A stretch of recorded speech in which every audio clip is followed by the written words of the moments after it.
So we are back on our trip, visiting all 160 winemakers of the Cool Climate Wine Summit 2026. Back in the R, my second time here this year actually. Wow, that's awesome. I must also say the difference is striking to March, where you didn't have like any greenings in the vineyards, and now it's just like beautiful, right? But it is absolutely beautiful.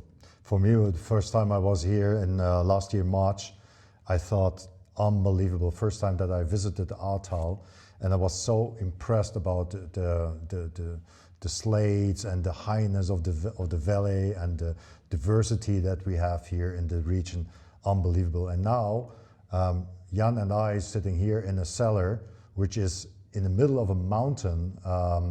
Everything is by hand picked out to get this phenomenal area here, where we have some barrels, very limited vintage, and below the camera is an overview of the Roman founds we collecting. So if you visited Dernau and this region, you will see a lot of historical things from the Romans time. And now we're just coming into the situation of where the hell is Dernau? It's not far away. It's not far away from Bad Neuenahr. Difficult words. The typical German words is always difficult, but some people were thinking Dagernova, where is that coming from? Well, you know, you have to look centuries backwards, and we had the Romans here, and they were fighting against the Franken. That's another region here in Germany. It's in the direction of Würzburg, and they were here fighting against the Romans, and they flattening down everything what was here in this region. And then they build up a new village, which calls the New Dernau, which is Dagernova. So if you translate it from the Latin words, it's the history of Dernau or Dagernova. Beautiful, thank you, Oliver, for that like introduction. And yeah, I mean, maybe like, because we didn't say it in the first lines of the interview, but I mean, it was standing in the subtitles, of course. So Oliver Swiatek from the Winzergenossenschaft Dagernova in the Ahr Valley, right? And yeah, long word. Yes, and Oliver, before we dive into Dagernova and its work and so on and so forth, I mean, we always start the interview by like getting the interview partner a little bit more personally to know. And normally I interview winemakers. With you today, it's the first exception because as the Winzergenossenschaft has 130 hectares and is thereby one of the largest producers that we feature at the Cool Climate Wine Summit. Yeah. You are, what is your official job title? Let's start with that. I don't want to pronounce that. That's too difficult, I think. But the most people know that I'm responsible for the marketing things and for the sales. So I came originally from a Californian family-driven winemaker, and then I was in charge for in France. And now I'm after 30 years experience in the wine industry. I am now in the beautiful Ahrtal region, and I'm responsible for the whole logistics, for the sales, for the 2 restaurants we have, for the winemakers that I am in charge for the whole production, and we can be proud that we have a beautiful team behind us. Beautiful, thanks for this introduction, and with that let's go to our first question. You get the same one nearly as every winemaker, so we adjusted a tiny bit. If you would not work with wine today, what else would you do in life? For sure, I will do something with wine, or no, let's say more natural driven. So everything what has to do with nature, forest, plants, gardening, something like that. I love it. I love the nature. Fantastic. Good. I think this is also like a topic we will come back to in this like short interview, definitely again. Second question. Something that inspires you in your work, or somebody who inspires you in your work? Someone which inspires me from the history was frequently winemakers that was teaching me the 30 years. And one of them, I need to say, that was Dave Finney from Orin Swift, massively. He introduced a lot of new things. Robert Mondavi with his Famille Blanc. Robert Eden from Chateau Maurice in the Minervois, biodynamic. These were people who influenced the wine business massively, and we can be proud that we have this kind of people, and we have such other famous and important people who influence the whole wine business, and we can be proud that we have this kind of people in our friendship and in our connection. Lovely reference, and I think Robert Mondavi often pops up when especially talking about wine marketing and also like how to sell wine, right? Yeah. I mean, he knew some tricks there, let's say it like Absolutely, this. Absolutely. Third question for you. You and your personality as a bottle of wine. What kind of wine or what type of wine are you? So I think I have patience. I want to do a lot of things more than 100%. If we want to start it, I want to put in pressure and temperament. It could be a beautiful champagne or a sparkling, but also it could be some wines from Chile, from 3,000 meters highness, Cabernet Franc. It could be, so it's difficult to say. Let's say that. Very individual, very unique. Fourth question, nature. Yeah. Maybe like with a reference to Dagernova itself. What does it mean for Dagernova in the work with the vineyards and with wine as a product? That's a very, very important thing for the future. Everything that we do right now here is for the next generation. That is very important. Nothing is just to do by chance, let's say, because everything that you do, as I said, you build up for the next generation. Everything that you do in the vineyard is for the next generation. We have here one of the uniquest areas in Germany, maybe even also in Europe. Everything is by hand made, and that is something that we focus on it to build it and make it more important for the members and for the whole area in Europe, that people know about what is all about the Ahrtal, what is all about handmade wines. I think we have a lot of opportunities here to make it more aware what is so unique from that area. Wonderful. With those words, can you briefly introduce Dagernova to us? Who are you? What are you doing? Dagernova is known as the cooperative, as one of the cooperatives in Germany, but we as Dagernova are so unique that we have one of the very rarest areas in the Ahrtal in our portfolio, one of the most diversitized areas and vineyards in our portfolio, so that you can play with warm climate, colder climate. We have several vineyards in our portfolio that are completely different, from in between 2-3 kilometers difference, different soil areas, and that's our future for the next generation, to allow the opportunity for people to drink not only a wine, but to understand that we have in our portfolio different climate zones, different DNAs, different characters, and that is something that we want to put out a little bit more for the future, and more the handmade, selected single vineyards and cooled wines. Also what we talked earlier about when you showed me around the cellar, right? Like a big shift, maybe also like diversifying the portfolio, talking to different customer groups, being also ready for the trends that are coming. And we just had a discussion, and this is maybe like the bridge to the first wine you want to share with me here. If that what you pour now is a trend, or actually really came to be part of the wine scene, because you brought us a Blanc de Noir. That is exactly the point what we introduce here in the Ahrtal, which is coming from the Pinot Noir, the Blanc de Noir. By the way, this is a wine that is just awarded at Meininger Weinwirtschaft, where we are very proud of it. Is called as the best Blanc Noir in Germany. Just quite fresh, new, since 2 weeks, I believe. And we are very proud of it, that we can participate on that challenge. and that we have won. Beautiful. So I'm looking even more forward to it, actually. So that's, I assume, stainless steel, 100% Spätburgunder, Yeah. Pinot Noir from the valley. Voila, exactly. And what is so unique of it? We're selecting several vineyards who are participating a Qualitätsprogramm.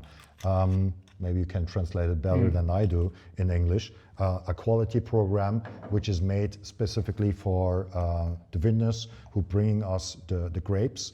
We go into the vineyard, a specific area where we pick out a specific Pinot Noir, where we know that this Pinot Noir will be made for a white wine program. We're selecting it by 45 kilogram per hectare. Very selected, very unique. We pick out several blocks from this vineyard out where we say, okay, this is exactly the right varietal, the right clone for that Blanc de Noir that we are creating.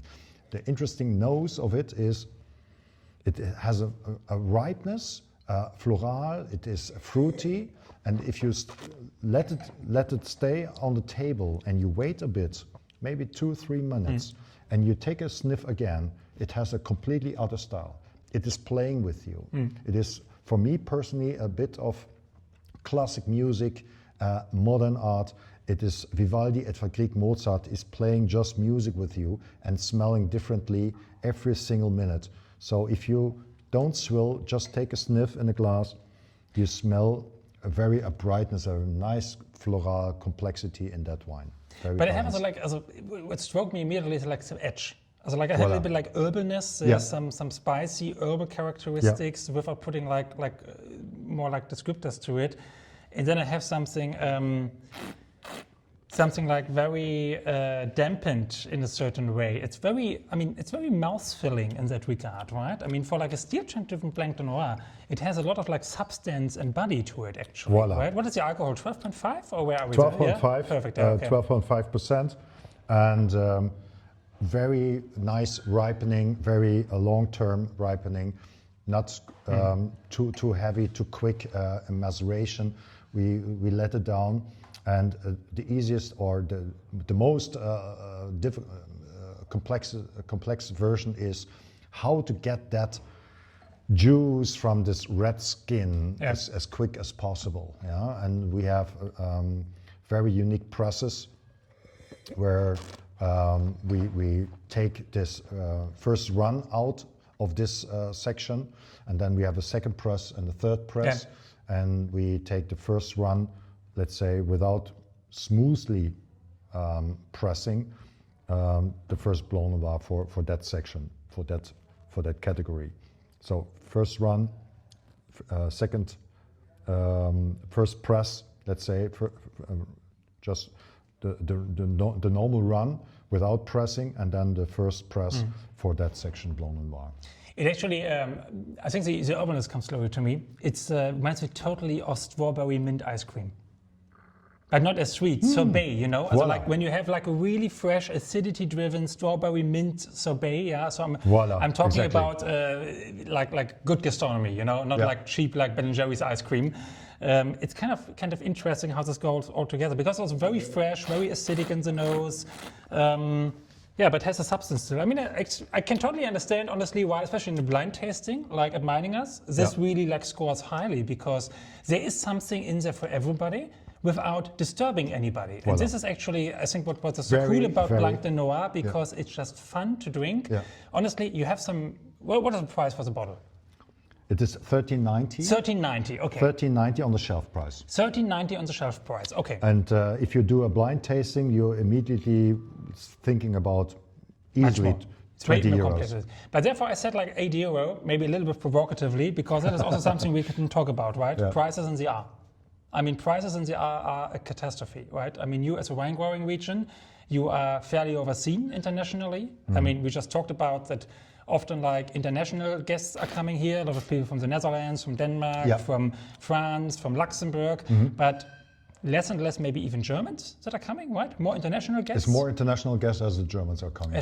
Or you have the people from the north, let's say from Cologne, Düsseldorf, from Bremen, who are traveling down to the south automatically they're coming in this region because that's the first wine region that they will touch, let's say. And for me, it's really like always a puzzling question because, I mean, when working, for me, a good indicator for like the price value of a region. Yeah? And now, apologize the comparison, but this is always like, if I look at the VDP estates and I look at the große Gewächse. Yeah. And I have a look what a großes Gewächs costs. And if I look around here at the VDP estates, I get like a Spätburgunder großes Gewächs for 40 to 50 euro. Yeah. And I mean, also like yours are in the 34, 35 euro area, right? Yeah.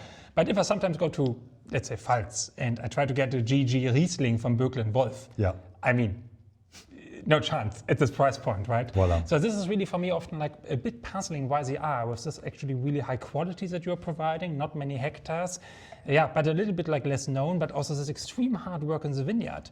Your price point is not following, right?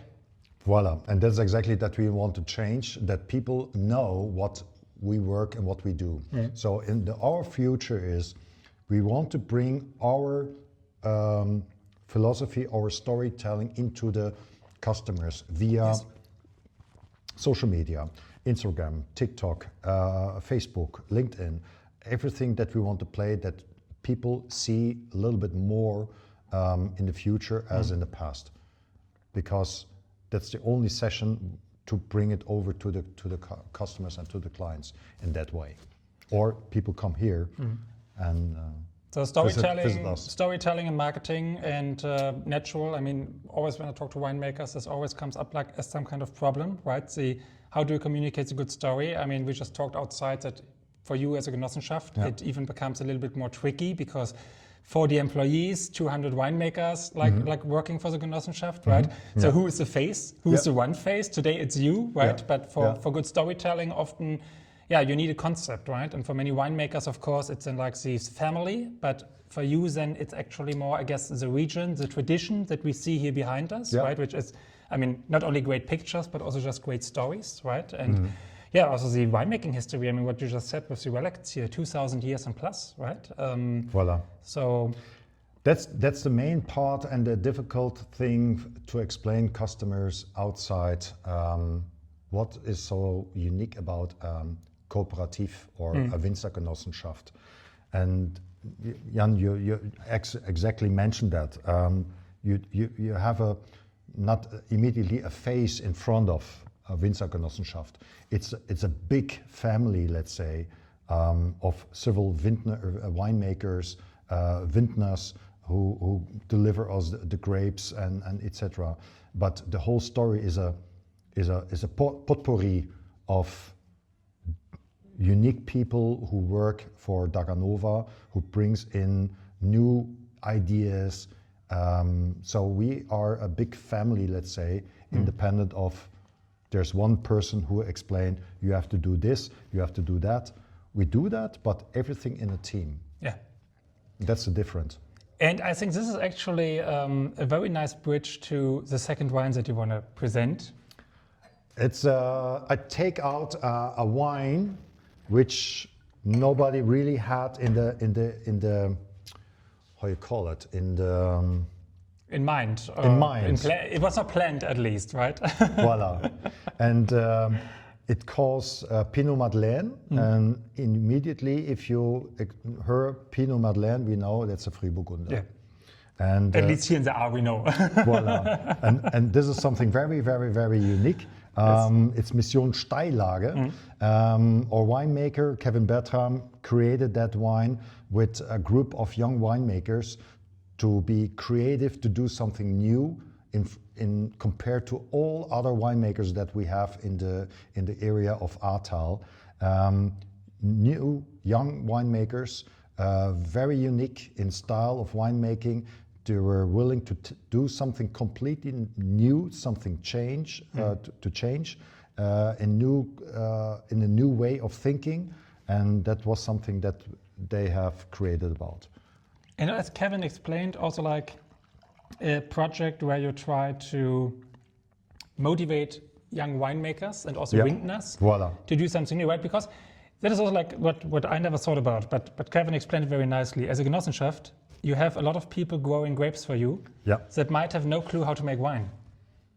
right? I mean, Right. in a practical perspective, because Voilà. they are grape growers. I Yeah, mean, it's They are like private. sometimes difficult to understand for people who know these like Yeah. small 5-hectare family vineyards where everybody does everything. Yeah. But you have a clear like supply chain and distribution of labor. These people grow grapes for you. And this project was also to give some of them the possibility who wanted to be part of the winemaking process, right? Voilà. And develop, so to say, the horizon of skills and the skill sets they have, right? So we guide this other person, let's say, how to make and how to get this quality done in the vineyard, what we want, or what brings Dagernova further, or the Winzer Kellerei further, the whole group, the whole other people, if you get it in that way done, the quality, the selection, the position of the vineyard, which climate, which soil, the whole terroir need to be in the right way.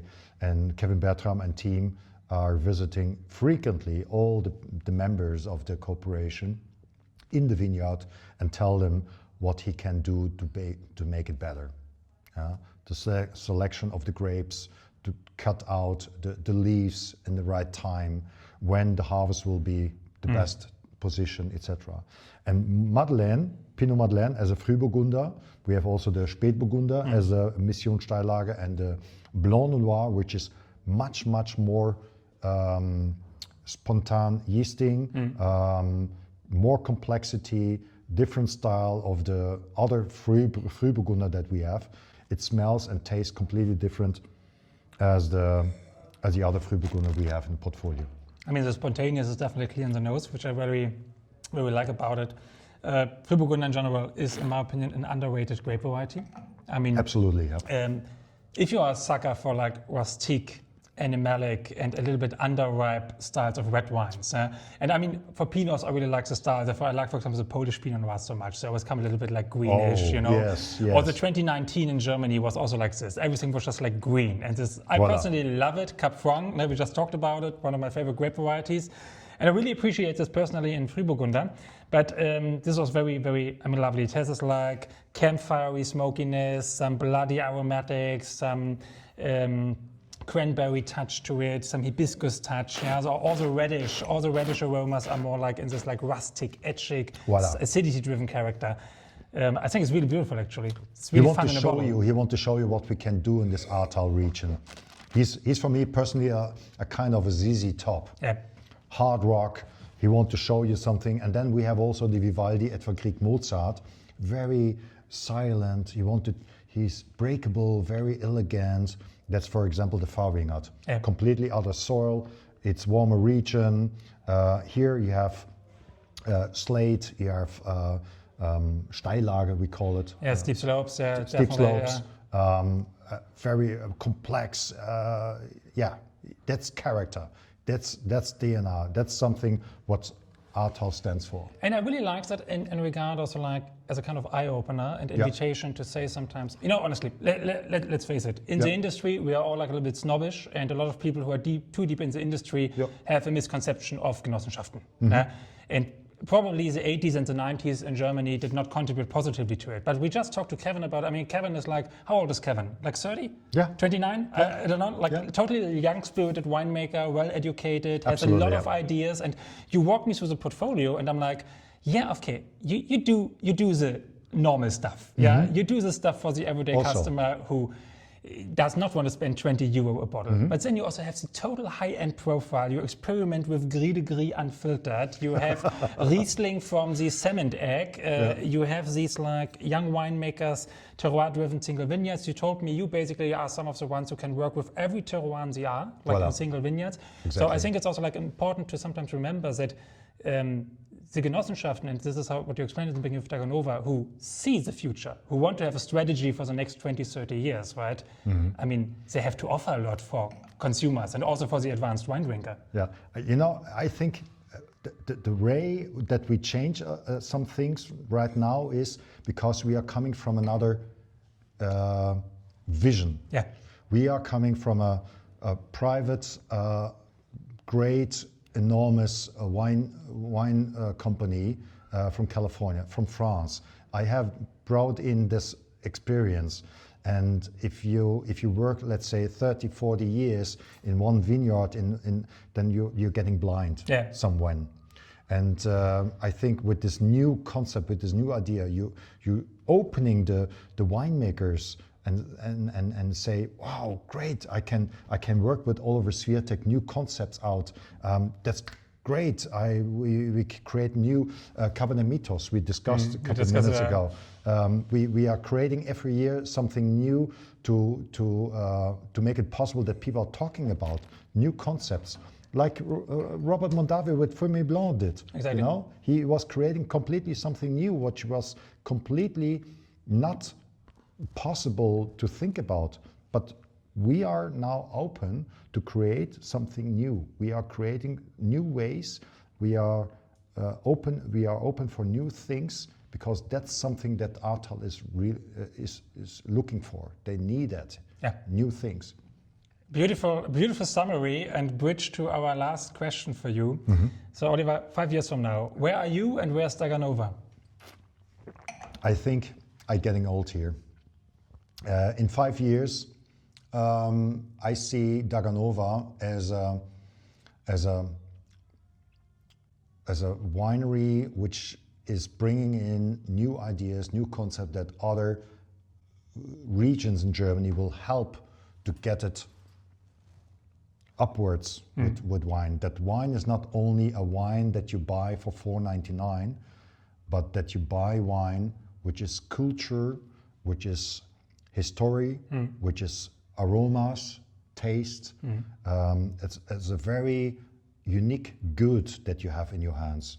And this is something very, very special, especially if you go out into the mountains and you sit down here at our river and you look up into the mountains, what enormous power you have here in this area. And this is something very unique. And we are looking after in 5 years to bring it over to the consumers and to you people in your areas to understand what is so special about Ahrtal.